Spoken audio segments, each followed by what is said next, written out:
Welcome back to Rethinking Politics, episode 83. The odd thing about this episode is we're going to be talking about something that has been... Oh, I thought you meant the number 83. The odd thing about this episode, ladies and gentlemen, we give you Bradley. Thank you. I'll be here all week. The odd thing about this episode, Brad, beyond the number 83... For those of you who aren't mathematicians, 83 is an odd number and high level wit here. We're going to be talking about Donald Trump. Now, Donald Trump is the most talked about political figure of, I don't know, forever. There's so many people that have talked about Donald Trump for forever, about every little thing he did. People, ironically, in the least healthy way possible, people who couldn't stand him would follow his every move and read his every tweet, which seems like a bad way to spend your time. It's a bad way to spend your time regardless of the politician, but especially if you hate them, this doesn't seem healthy. And there's a reason for that. Donald Trump just brings out kind of the worst in American partisanship. People love him in a way that they don't love other politicians. And people hate him with a passion that they just don't have for other politicians either. It's just don't care enough to hate somebody that badly. It takes a lot of work. Yeah, and in fact, it's exhausting. In fact, you could argue that Trump's presidency brought out the nasty side of partisanship that had always been there, but it wasn't quite so in your face until Trump really pointed it out. His presidency really brought out the worst in both political party systems and in the animosity that each side felt towards the other was really brought out by Trump's presidency. Absolutely. Yeah. And as you said, that stuff has actually always been there. There was no like good old days where people were fair and kind to each other in politics. Those are exceptions, and those were never like a specific era where that was the way of it. Politics has always been to some degree nasty, but that got elevated to a 10 for sure with Donald Trump in office. And we could go through. I mean, there's lots of things that could be talked about with Trump. What we're going to focus on specifically, because there's just so much, and to try and go through all of his words and things, we've talked about his policies back when Biden and him were running against each other for the 2020 election.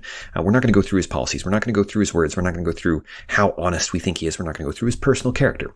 What we want to look at specifically, because I think this is critical in a way that the others aren't, and that that is worth isolating your attention and saying, forget everything else. Set aside your opinion of Donald Trump for now, as well as much as you humanly can, possible. Whether it's favorable or negative. Set it aside for a second. And what we want to look at specifically is his actions with regard to the 2020 election. Some people will be following that in the news because of the committee called? The January 6th committee.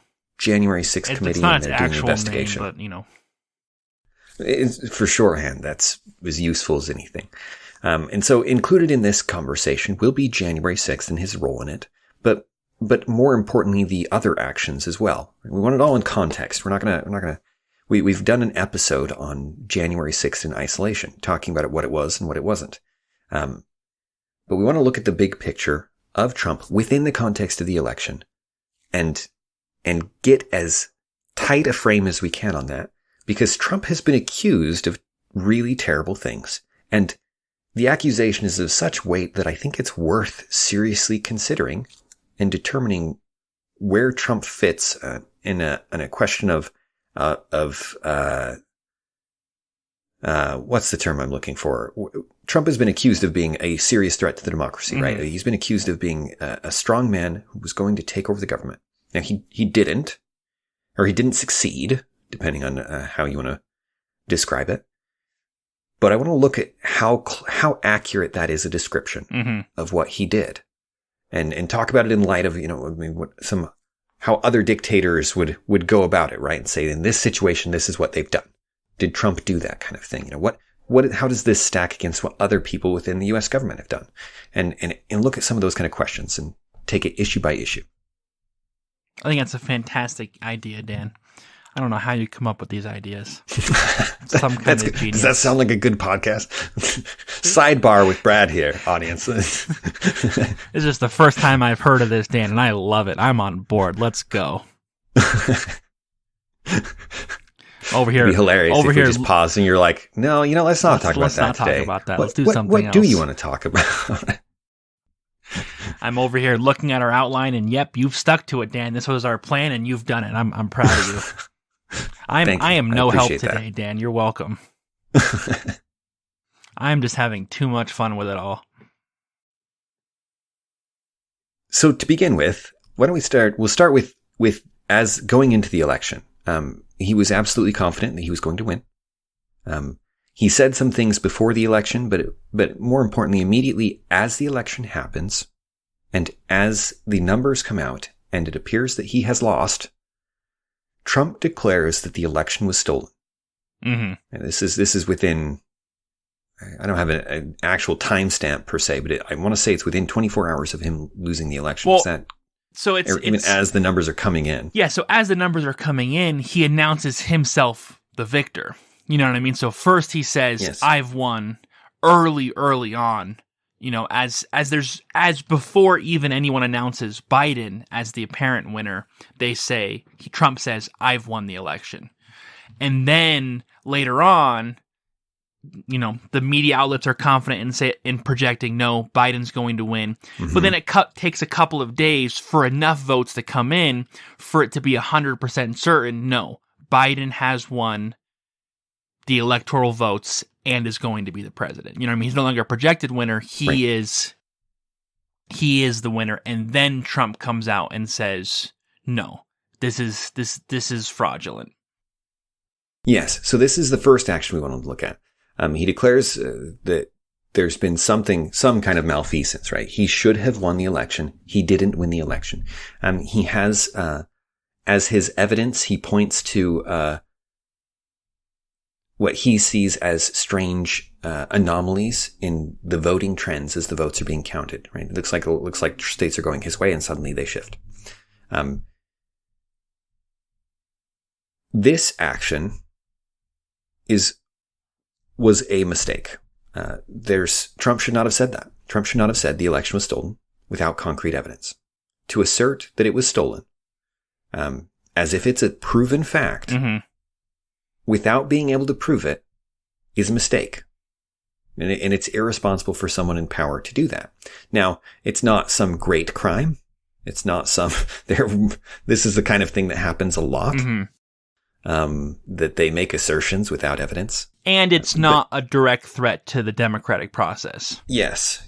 And that's an important distinction. As we talk about this, legality is going to get complicated because presidential legality is different than real people legality. You know what I mean? When you go about your day, there are clear things that are legal and clear things that are illegal, and the line between them is relatively clear cut.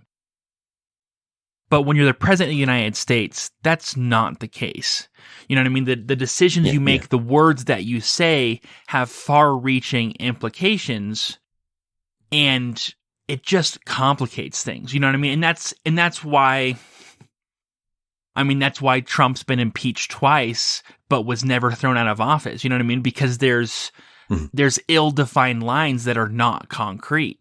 And what he does and doesn't do, although incredibly important, is not as clearly defined in terms of legality as anyone else would be. Yes, there are checks and balances within the Constitution that allow other groups, particularly the legislature, to check some of the actions of the president, to halt them through various mechanisms. Beyond that, you cannot just arrest this man. Mm-hmm. Right? You can't go to your local court, file a complaint against Trump, and expect it to actually be carried out while he's president. Mm-hmm. That's just not going to happen. To some degree, they are above the law. And as the chief executive, the chief executor of the law, the accountability for them just isn't there. Yeah. There's no way to make it there. There's no real way to hold the president accountable. And that's where impeachment comes in. Impeachment is the trial of the legislature. And all they can do is remove him from office. They can't throw him in jail. They can't do anything like that. And so it's legality with regards to the president, as you said, is different. It's different. And you shouldn't be thinking of it in terms of, did he break the law? Because of his prerogative. You should definitely be thinking, did he do something wrong or right? Mm-hmm. And what does that mean going forward? And should there be ways to prevent that going forward and things like that? But in terms of, should he be in prison and things like that, that's not the right question. You made him president of the United States. If he should be in jail, we're beyond that point once he's president of the United States. Well, and to be fair, there is definitely lines that he can cross, and there is laws that he can break, and it's more than just what's right and wrong. It is about, did he do something that fundamentally defies the legal system? You know what I mean? Because there is a system in place, and he can do things that violate that. Yes. That he's above a lot of that system, but not all of it. But not all of it. And can be tried later, yes. And so, but it is complicated and it is messy. But for us, the main thing we want to focus on is the claim that he violated the integrity of the election process, and that his actions were a threat to democracy in the United States. And that's what we're going to focus on rather than the legality, because I mean, that's fundamentally what matters is, did a sitting president in the United States try and overturn an election? You know what I mean? Right. That's a way bigger threat than, did he break the law? Yeah, exactly. You know what I mean? We don't really care if Donald Trump, if he was, for example, doing tax evasion. That is a legal issue that matters whether or not he's innocent or guilty. But in terms of the lifespan of our democracy, in terms of whether or not we're going to continue to exist the way that we have, whether or not he committed tax evasion doesn't matter. It doesn't matter in the grand scheme of things. You know what I mean? Right. But if he tried to overturn an election, that has significant and far-reaching effects going forward, not just for him, but for us. And so that's what we want to figure out. Yes. Yes, and he was definitely said something irresponsible here. But in the scale of things, I don't think saying the election was stolen, it was stupid. You shouldn't do that without concrete evidence.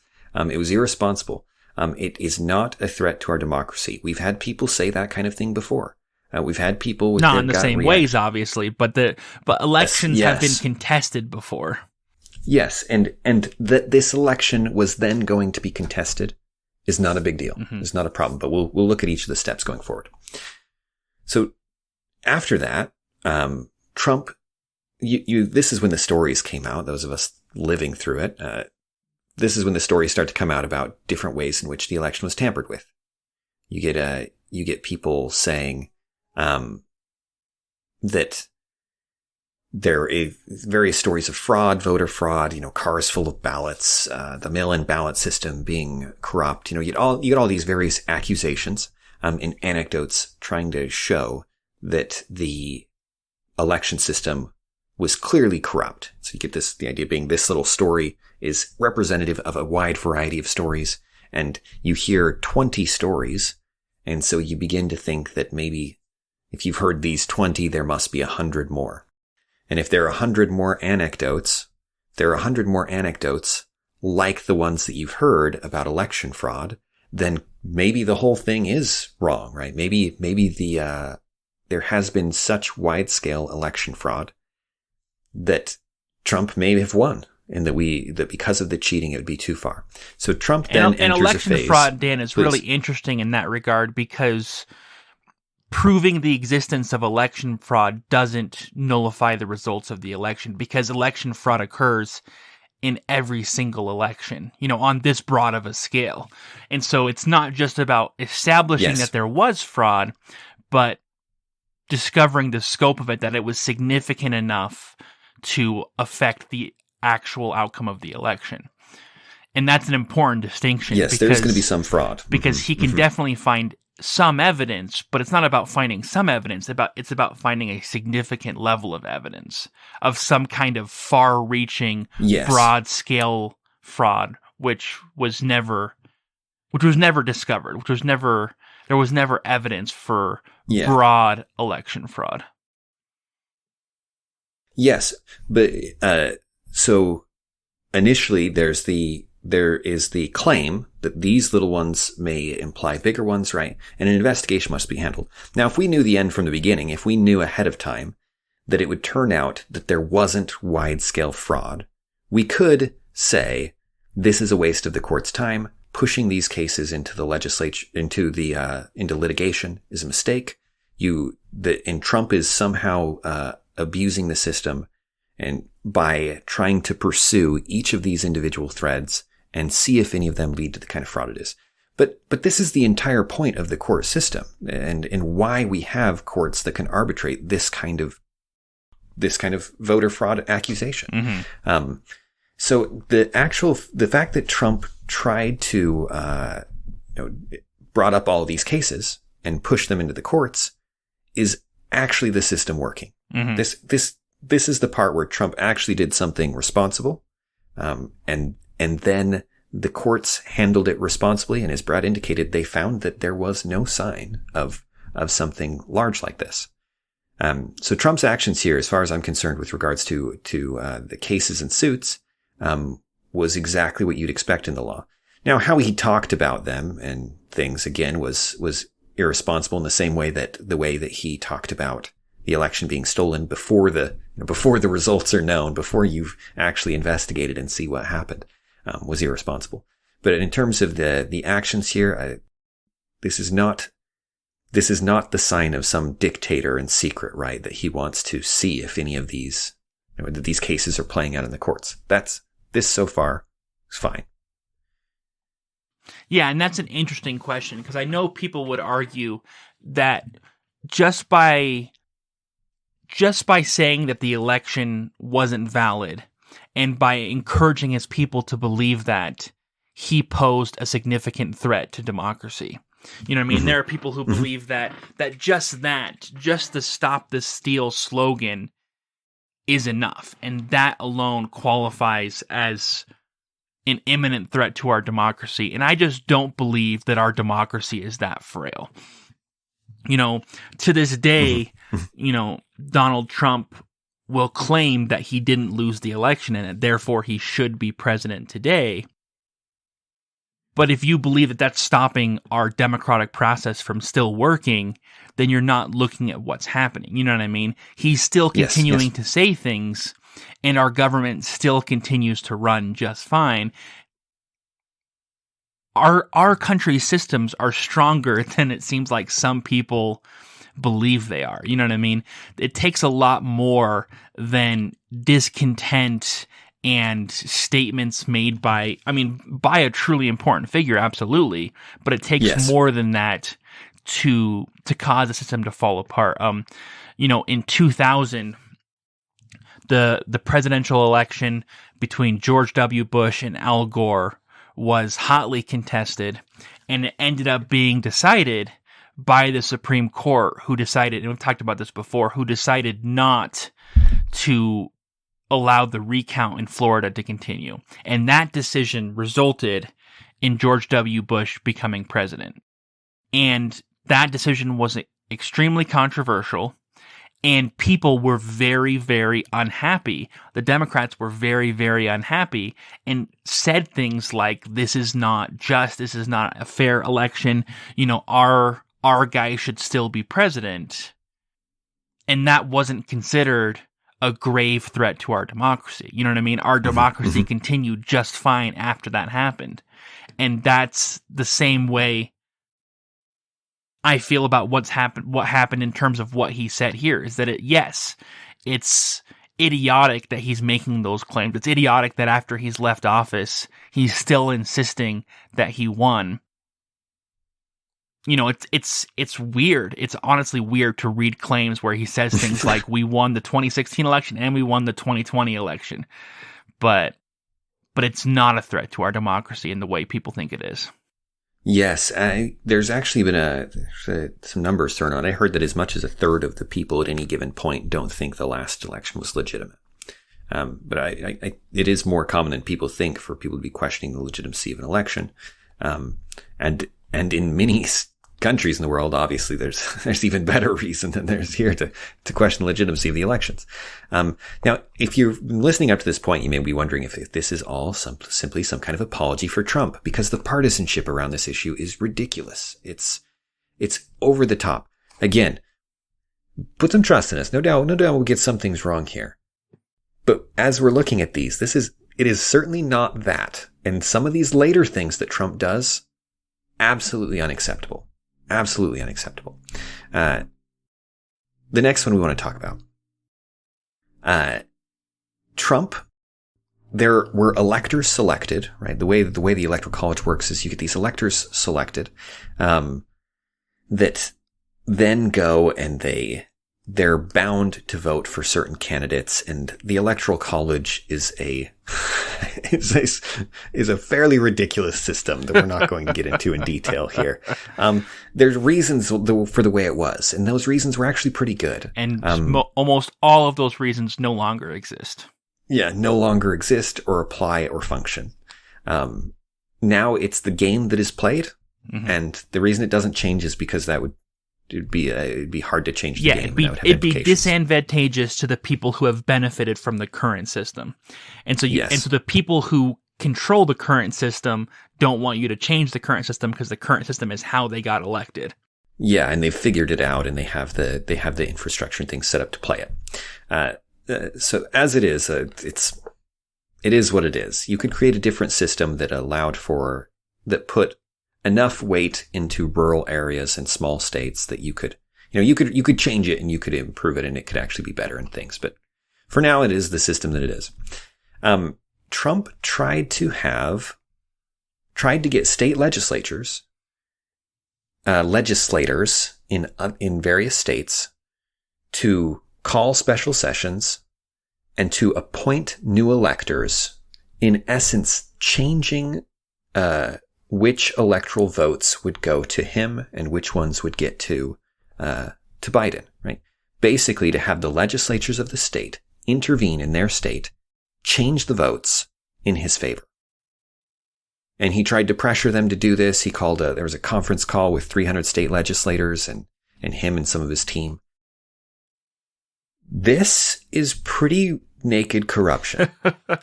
Yeah, honestly, I don't know why we focus on January 6th when January 2nd exists. Why are we not calling it? Why are we not focusing on this fact as something that baffles me? Because I'm relatively familiar with the conservative narrative, because I listen to a lot of conservative voices along with other voices, but the conservative narrative focuses on January 6th and says, look, here you have this guy from this random state who was protesting, and then next thing he knows, there's a group of people walking into the Capitol. He wasn't there at the beginning, and next thing you know, he's walking in the Capitol, takes some pictures, and walks out, and he's being sentenced with maximum penalties for what he did there, and is being called a member of an attempted coup against the United States government organized by Trump. And they look at those facts together and say, there's nothing here. And I look at it and I say, yeah, calling this an attempted coup is insane. And the hysteria that has been raised against January 6th by so many strong voices on the left just adds to our uninterest in this whole issue. As they keep talking about this as this ultimate attack against democracy, when I'm just not seeing it. I'm not seeing the evidence for January 6th even being an insurrection instead of being a protest that turned ugly. You know what I mean? Which is more than a protest. At that point, it is absolutely a riot. But riots are not unique in the last 2 years. Yeah, and then it happened at the congressional building, right? This is all bad. Yeah, it's all bad, and it is interference with government operations. Yes. Absolutely, absolutely, and that's more than a protest, and it is a violation of the law. But it's not a coup. But it's not a coup. There was no additional step. We talked about it in our episode on this. If you want to listen to it, there was no point at which you go like. They succeeded at everything that happened there, right? They got in, they got control of the building, and then they did what? They took photos of themselves at people's desks, right? Like they did nothing. Like they succeeded. If this was a coup and they succeeded, how come, Yeah. What was the next step? There was no next step. There was no next step. This is a bunch of random people wandering into a building. Anyway, aside, and there were definitely members of that group so there's all this focus on that. Yeah. Instead of focusing on the true threats to the democratic process. And this conference call on January 2nd, where Trump and other members of his team actually encouraged state legislators to convene special sessions and choose new electors in a complete violation of the election process and choose new electors who are then going to vote for Trump, is him hijacking the election system in order to stay in power. Yes. Which is exactly the kind of thing that a dictator would do, and is exactly the kind of thing that people should be afraid of, is the person who's currently in power using his office to manipulate the system in order to stay in power, in a clear act of corruption and a clear violation of the election process. Yes. So in terms of, yes, this is absolutely corrupt in exactly the way you said. Now, it could be worse. He could have threatened them with drone. He could have said, if you don't do this, I'm going to drone strike you. If you don't do this, there will be consequences from my office. He could have exercised his power. As it was, he was exercising his influence and his office, which is not nothing, right? It's super corrupt. I think this is legitimately corrupt. He's telling them there was an election. Electors were chosen. Because I'm claiming those electors are not legitimate, I want you to appoint electors that will support me. This is not let's redo the election. This is not let's let the litigation show which states need to have hold another election so that it can be legitimate. This is saying, let's just put people in who will vote for me and we'll call it good. Right? That's naked corruption. And he's not using violence to do it, but he is trying to make it happen. That's pretty raw corruption there. And it's terrible. And is that a threat to democracy? If people go, hey, the election happened and maybe there were some sketchy things in it. Maybe there weren't. The courts didn't find any, and I'm inclined to think that it was as above board as we're going to get an election. Then you have the president come in and like sweep away the results and just have people come in and say, yeah, it's you. Yeah. You're going to be president. That is classic dictator. Like that's classic stuff. Now, as I said, it could have been worse. He could be holding these people at gunpoint or something, but that he encouraged them to do it is super wrong. And it's a good thing that they refused. And that's good for them. Yeah, and so that I think that action combined with a couple other actions are the ones that we agree were a definite violation, and there were a couple more that went along with that. The other part of it was he pushed the state governors and other state officials to not certify Biden's election by the Electoral College, and that was a significant action that paralleled the trying to choose new electors. And in many cases, I think trying to choose new electors was a result of them choosing to certify Biden. You know what I mean? At first, he tried to get them to not certify Biden's win. And when that didn't work, he tried to get them to choose new electors.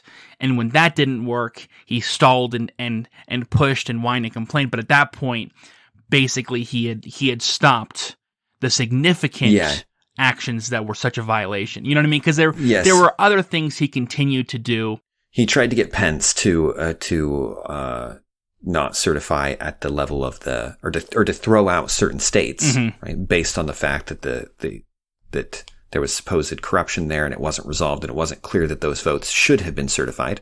Again, this is a clear violation of the Constitution in terms of the states are supposed to verify it. Pence did exactly what he was supposed to do. Good for Pence.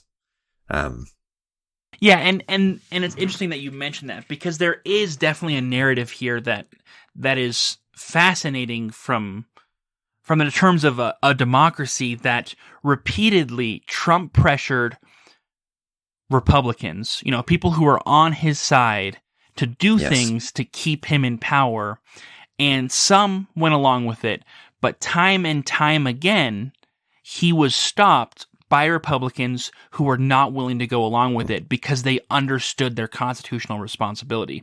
And Mike Pence was one of those who put a stop to things like alternative electoral colleges, because he said no, electoral voters, because he said, no, I'm not going to certify those alternate electors. That is outside of my constitutional role. I am just going to fulfill my constitutional role and nothing else. And that's similar to the responses he got from, these governors and these state officials who said, no, we're not going to falsify results. We're not going to get in the way of the election process, because they respected those processes and they respected this institution of democracy more than they cared about supporting their candidate, more than they cared about staying in power. And that, I think, needs to be seriously considered by those who are pushing this anti-Trump agenda, is understand, yes, Trump was off the rails, but the Republican Party was not.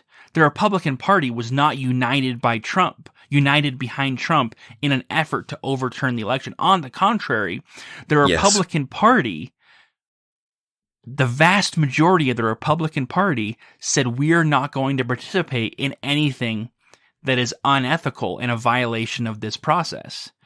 Yes, the Republican officials. The Republican officials, absolutely. Mm-hmm. They held true, and that's not how it's presented. No, it's presented as if Trump's actions are make the whole party look reprehensible. Now, there were senators who tried to delay using legislative tactics, to delay the certification and to try and put more pressure on Pence. But again, these are within the rules. You can delay things in the legislature. You can do pressure things. Those things were relatively minor compared to Trump trying to replace the electors. One more thing that's worth noting here in terms of Trump's actions, again, a dictator who's willing to hold power at some point in here usually says, due to current events, we're declaring a state of emergency. Yeah, martial law. And they bring in forces that stop the procedures, and they do a recount, and they conclude that their recount shows that they won, mm-hmm. right? Mm-hmm. And then they stay in power. They seize control of the entire process. Now, Trump was pressuring the process at every point he could, mm-hmm. or at least at every key point. Yeah, he was willing to manipulate. He was willing to break the rules in a very time corrupt and time manner. Again, mm-hmm. But he was not willing to use actual blunt force. He wasn't willing to bring the full weight of the military in order to keep himself in power, which is something he could have tried to do. He could have tried, yes. He could have tried. Again, I think it would have had the same result that asking Pence and asking the state Republicans and to do sketchy things would have had. I think they would have refused. Trump at one point tried to declare a special investigation into the I guess just into the election results in general. And the Attorney General wouldn't do it. Attorney General refused and then resigned, and he tried to appoint somebody who would, and everybody in part of the Justice Department said they would resign if he appointed that guy. Mm-hmm. And so it ended up going nowhere. But even if it had gone somewhere, it would have been people declare investigations and things they don't like all the time. That's kind of the prerogative mm-hmm. of the president. But even that didn't go anywhere, right? It's interesting that if you were to take away, and you should not take away that our democracy is fragile from this. It was tested at several points and rebuffed him at each point. Mm-hmm. And while Trump revealed himself, I think, to be very corrupt and dangerously so, as far as we know, he never reached for the military, which is good. That's you don't want it to have even, you don't want that to have ever been on the table. You don't want any of this to have been on the table, but that especially. Right? That would be even more frightening. I would be extremely uncomfortable supporting Trump in the future based on this alone. Based right? on We this can alone, yeah. set Regardless aside of everything politics. else. Even if he was your ideal candidate, you wouldn't want to vote for him because Even if you he's loved what he did. demonstrated that he cares more about his own legacy than he does about, American government, about good government. That he was willing to throw the baby out with the bathwater in order to stay in power. Yes, and one of the reasons we didn't, again, to the partisanship of this issue, I'm sure that nobody is happy with this assessment, right? We were not hard enough on Trump, or we are overrating his, his corruption. It's the funny thing with him. It pushes people to extremes. And so for us to come down somewhere in the middle and say, it's a great way to alienate everyone. It's a great way to alienate everyone. Which is something we like to do periodically. So I like some of what Trump did. He did some things that not in regards to the election, but in policy, he did some things that no other president would have done. And I'm not sure why he did them, but they were wonderful, right? They didn't make sense with the other things he was saying because he didn't seem to have a coherent philosophy that you'd be like, oh yeah, that makes sense that he did that. But he did it and it was great. And then other things is like, are we returning back to mercantilism anyway, he was a mixed bag in so many ways. And speaking of him being a mixed bag, as we're looking at what he did after the election and trying to draw a big picture, obviously there was corruption. Obviously he crossed the line, and obviously he threatened our democracy. It's worth noting a couple of things, though. If you look at Trump's presidency, you'll see a lack of consistency. And when you look at his actions after the election, you'll see that same inconsistency. That when I look at it, I don't think he had some grand plan of how he was going to overturn the election. This was not some massive conspiracy. This is someone who had bought into his own rhetoric, I think, to at least some degree, where he was considering the possibility that the election might have been fraudulent. And even if it wasn't fraudulent, more people who didn't vote would have actually voted for him. So he really had the mandate of the people, regardless of what the election said, which obviously is not how it works. But I can see him buying into his own propaganda. Yes. Because he's so egotistical. This has been his world for so long, is his own ego. Yeah. But then him frantically trying to come up with a way to stay in power. And that's what you see with all of these things. You see these rapid fire lawsuits looking for any possible reason why the election was fraudulent. Many of the things he did were stalling tactics that didn't have a clear end goal in mind. It would buy him time to find more things that maybe would stick. Yeah, exactly. It was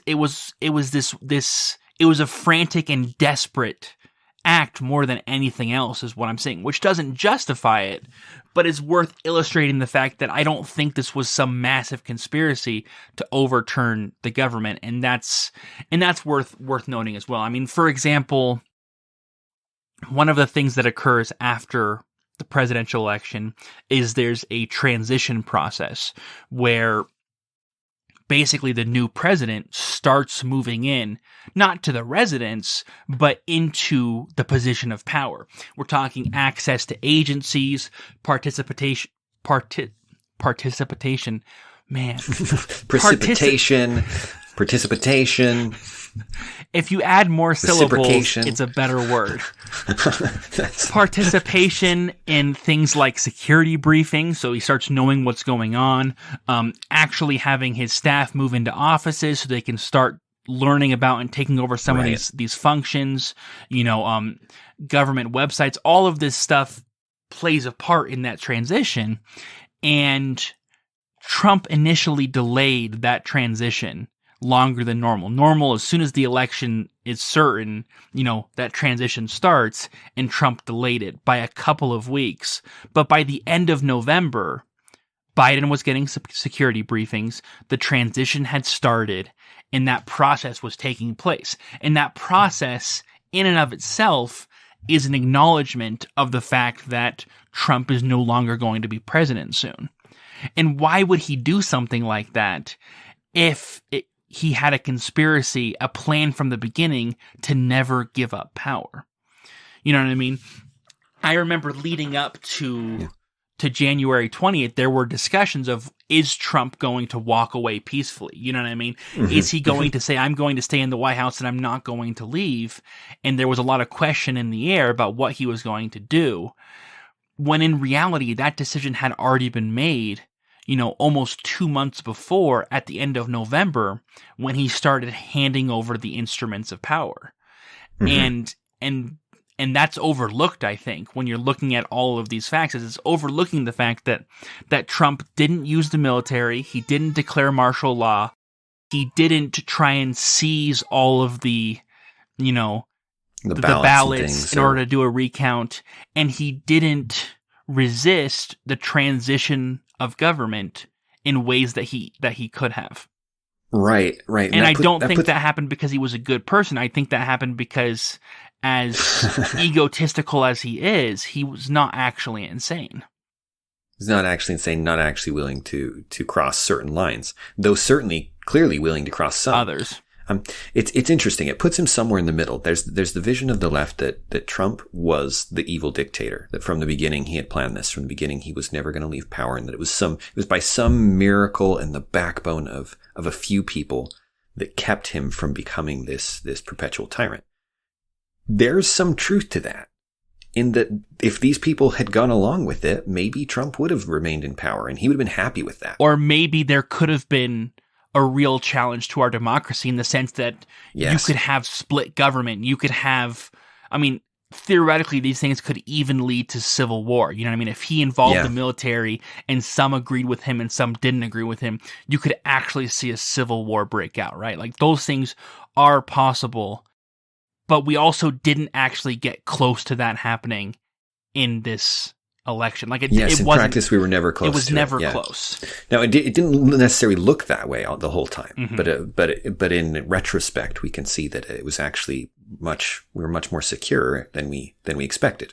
But he was not willing to cross some lines, but he was all lines, but he was willing to cross some. Is very clear. The Republicans had this view that he's being completely misaligned.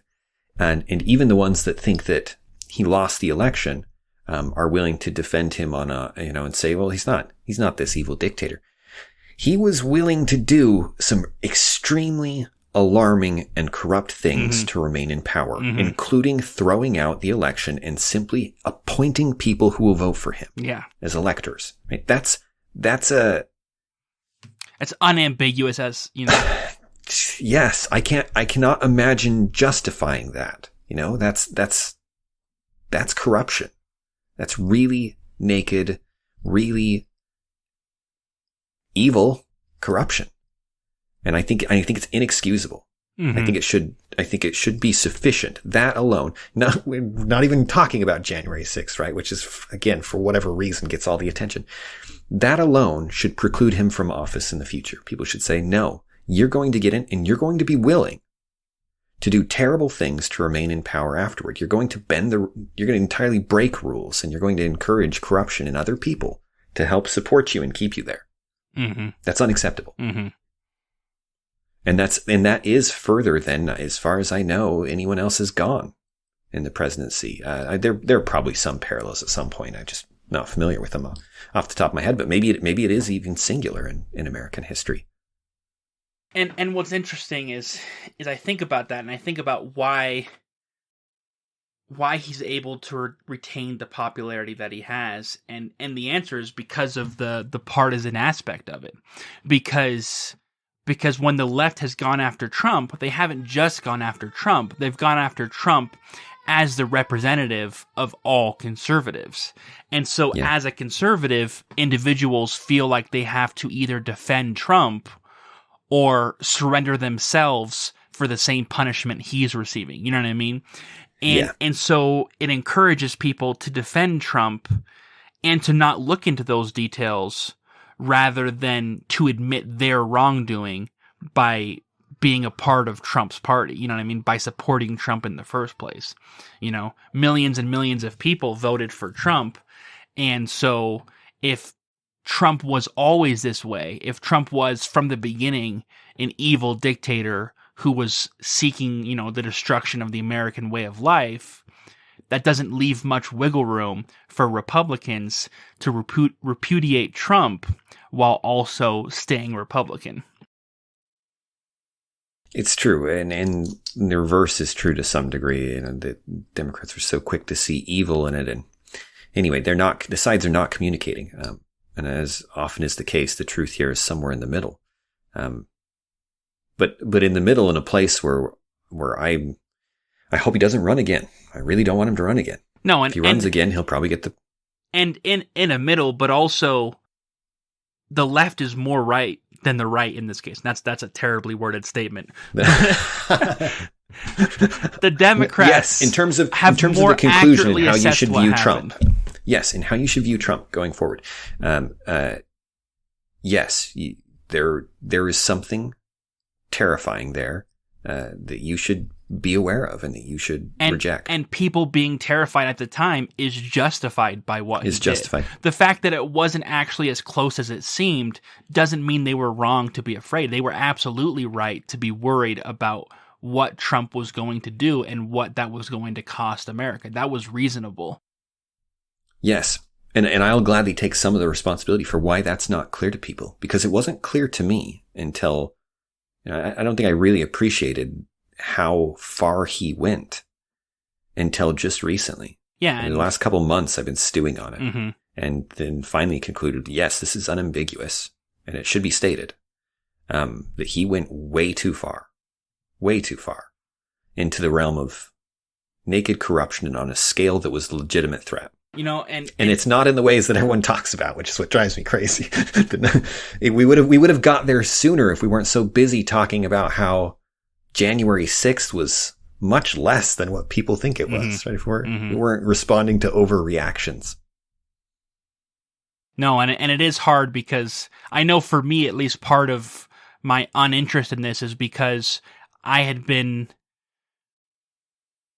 used to 4 years of Trump doing crazy things and the left blowing it out of proportion, right? That was the game that was being played. The political game that was being played is Trump would say something and the left would be like, he's trying to destroy the world, or you know what I mean? Like, it was always the most extreme thing. And so after the election, kind of Trump said, this is fraudulent. And the left is like, he's trying to overthrow the election. And I was like, yeah, sure he is. You know what I mean? I just ignored it. Yeah. Well, and I think that's what a lot of people did with what he said. I think the healthy people often just ignored what he said because it was often irrelevant even to what he was doing. But yeah, it was a mess. I feel like some important things about Trump got buried in the partisanship and got buried in reporting that tried to minimize things and respond to outrage, and then just the outrage reporting that was over the top on every little thing he did. People were complaining about him launching all of the cases in the courts. That's what's supposed to happen. Yeah. That's how you can walk away and say, actually, there wasn't really any signs of corruption on a scale that would allow you to say to overturn the election, because those were worked out in the courts and because they looked at them. Every one of these got some time. Every one of them got an investigation when it was necessary. Right? That's reassuring and that's helpful. You don't want them to just be like, oh no, just believe the results, even though there's a lot of stories out there about how it's corrupt. You want to go through those stories. Unfortunately, you need to. But anyway, we'll pause there for today then, unless you have anything else you want to add, Brad. Yeah, just say, for those of you who are listening who like me haven't looked into in great detail what actually happened after the election in terms of what Trump did, look into it, because there is definitely more than January 6th, which is where all the attention is focused on, and which isn't, the attempted coup that everyone describes it as, but there's more that actually happened here, and it's worth looking into because it is important. And it's worth looking into, even if you're not trying to score political points like many on the left are trying to do. All right. With that, thank you for listening. This has been an episode of Rethinking Politics. You can find us on all of the major podcasting apps or on YouTube. You can reach out to us at rethinkingpoliticspodcast@gmail.com, or you can visit our website at rethinkingpolitics.podbean.com, where you can support us via Patreon. Thanks, and have a wonderful day.